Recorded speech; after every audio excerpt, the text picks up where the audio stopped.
And joining us now to discuss the latest with the security situation and the political situation here in Israel is member of Knesset for the Likud party, Golan.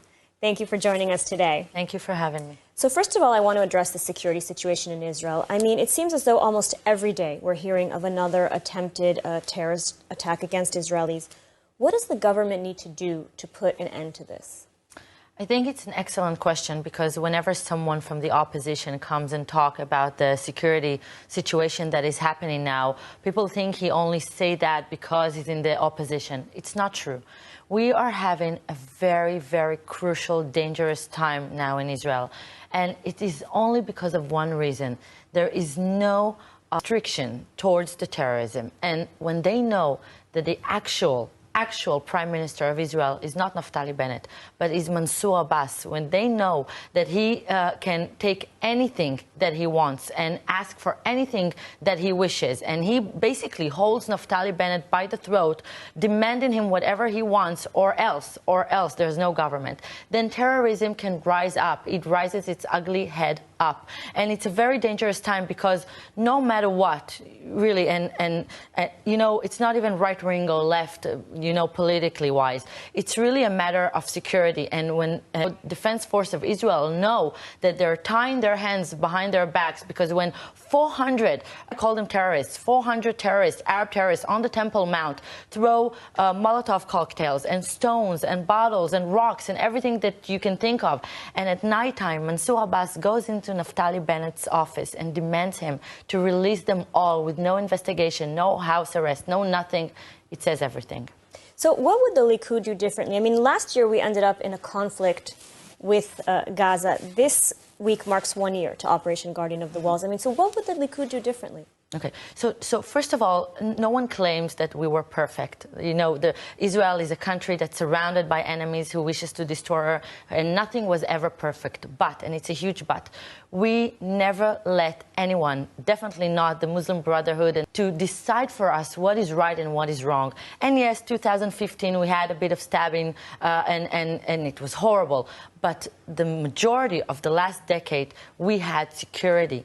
Israel knew that she's a huge, you know, empire around the world, even though it's small and, you know, surrounded by huge other empires. But everyone knew that Netanyahu, as a prime minister, will never jeopardize the state of Israel, will never jeopardize her citizens, and definitely not her soldiers. And the problem is that when someone comes into politics and knows he has nothing to lose after, then everything is okay.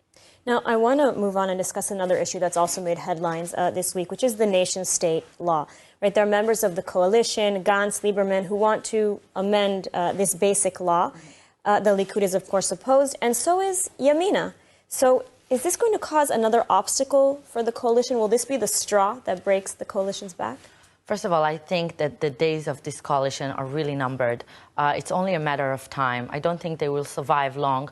But regarding to this law, and it is very important to say it, look, right now, today, in this coalition, in this government, if we would offer to establish the state of Israel, it would have never passed in this coalition and in this government. You know how absurd that is?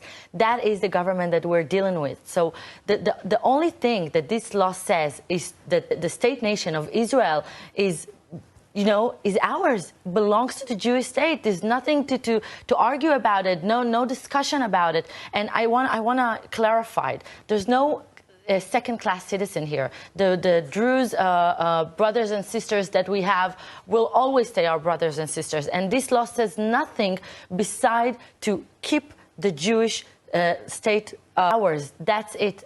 This is something that we have to promise to ourselves in order to keep the Jewish majority in this country and to protect it from enemies that wish that we were in the sea right now looking for, you know, sharks that wants to eat us. Now, as you just said that the coalition's days are numbered, that's how you feel, and yet the coalition has so far been able to survive everything that's been thrown at it. You know, the Likud and the opposition have vowed to bring down this government. Can it be done?